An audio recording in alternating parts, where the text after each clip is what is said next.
व्यवस्था और संवैधानिक मर्यादा की रक्षा करना है। ये आदर्श स्थिति है और इसी के लिए राष्ट्रपति पद के लिए हमेशा सोचा ही जाता है, जब भी चयन होता है, कि जो भी व्यक्ति बने उसका कम से कम जो है इस मामले में उसका थोड़ा अनुभव होना चाहिए। और आज द्रौपदी मुर्मू जी बनी, मैंने उनका भाषण सुना, बहुत अच्छा भाषण दिया उन्होंने, और उनके भाषण से कहीं भी नहीं लगा कि वो कोई दलगत भावना वाला कोई भाषण था। देखिए, नेहरू जी का नाम लिया उन्होंने, जो कि आमतौर पर कोविंद जी के भाषण में अगर देखिए पिछली बार शायद नहीं था। तो और इसके अलावा उनके पूरे भाषण में जो है एक समग्रता थी, समावेशता थी। तो मुझे तो उनके भाषण ने काफ़ी प्रभावित किया और मैंने तुरंत ट्वीट करके उनको बधाई भी दी और शानदार भाषण था। मुझे उम्मीद है कि द्रौपदी जी जो है एक अच्छी बेहतर राष्ट्रपति साबित होंगी। बाकी राष्ट्रपति के हाथ में ऐसा नहीं होता कि वो सरकार की नीतियों को एकदम से उलट दे या सरकार की नीतियों को एकदम से विरोध कर दे, कोई भी राष्ट्रपति। हाँ, वो अपनी सलाह दे सकते हैं, वो अगर कोई बिल उनको लगता है कहीं उसमें कोई दिक्कत है तो उसको विचारार्थ वापस भेज सकते हैं, और भेजा भी है। डॉक्टर राजेंद्र प्रसाद ने और नेहरू जी के बीच में लगातार इस तरह की कई बार बिल वापसी हुई है, और वो तो खैर एक आदर्श समय था जब दोनों बड़े स्टालवार्ड थे, स्वतंत्रता आंदोलन नेता थे। बाद में भी आप देखिए, जैसे भी आप पूछ रहे थे, मैं 2-3 उदाहरण दूंगा। एक तो के आर नारायण जी का उदयनाथ जी ने बताया ही है। के आर नारायण जी ने 2 बार, एक बार उत्तर प्रदेश में सरकार गिराई जा रही थी, प्रधानमंत्री यूपीए की सरकार थी और कल्याण सिंह की सरकार गिराई जा रही थी, विधानसभा भंग करने की सिफारिश रमेश भंडारी ने की थी, लेकिन के आर नारायण ने कैबिनेट की उस प्रस्ताव को वापस किया और सरकार ने फिर उनका सम्मान रखते हुए, सरकार चाहती दोबारा भेज देती और तब उनको मानना पड़ता, लेकिन सरकार ने भी उसको फिर आगे दोबारा नहीं भेजा। यही स्थिति बनी जब राबड़ी देवी की सरकार को सुंदर सिंह भंडारी जो राज्यपाल थे तत्कालीन, उन्होंने बर्खास्त करने की सिफारिश की थी। सेम स्थिति थी। और अटल जी की सरकार थी, अटल जी की सरकार ने, कैबिनेट ने उसको अप्रूव करके, मंजूर करके राष्ट्रपति को भेजा और नारायण साहब ने उसको वापस किया, और अटल जी की सरकार ने भी उनका सम्मान रख के उसको वापस दोबारा नहीं भेजा। शंकर दयाल शर्मा का मैं उदाहरण दूंगा।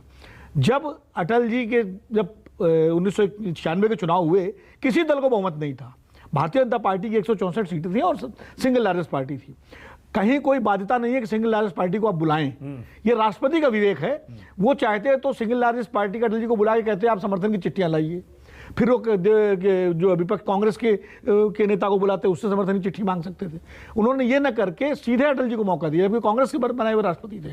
उन्होंने अटल जी की सरकार बनवाई और अटल जी को मौका दिया कि अगर आपका समर्थन है तो आप उनसे पूछा गया है बाद में, कभी 13 दिन की सरकार ना, 13 दिन सरकार, उनसे पूछा गया था कि आपने ऐसा क्यों किया। उन्होंने कहा मैंने इसलिए मौका दिया कि अगर बहुमत उनके पास होगा तो सरकार उनकी चलेगी, मेरा निर्णय सही साबित होगा, और बहुमत नहीं होगा तो सरकार गिर जाएगी, तो ये जिम्मेदारी उनकी होगी।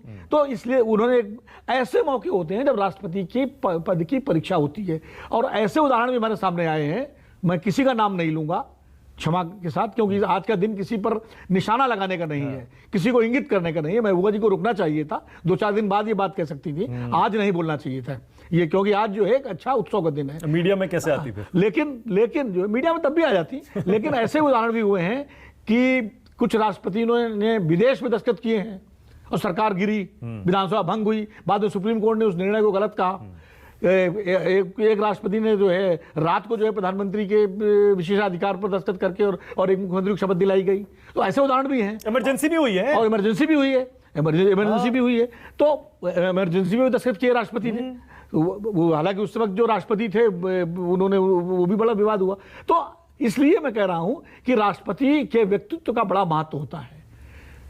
पद वही है, कुर्सी वही है, व्यक्ति कैसा है। अगर व्यक्तित्व में गंभीरता है, गुरुता है, तो वो निर्णय संकट के समय अच्छा निर्णय लेते हैं, जिससे देश को दिशा मिलती है। ज्ञानी जैल सिंह आपने नाम लिया, ज्ञानी जैल सिंह ने राजीव गांधी की शपथ कराई थी, और वही ज्ञानी जैल सिंह आखिरी दिनों में राजीव गांधी के लिए बहुत संकट साबित हो गए।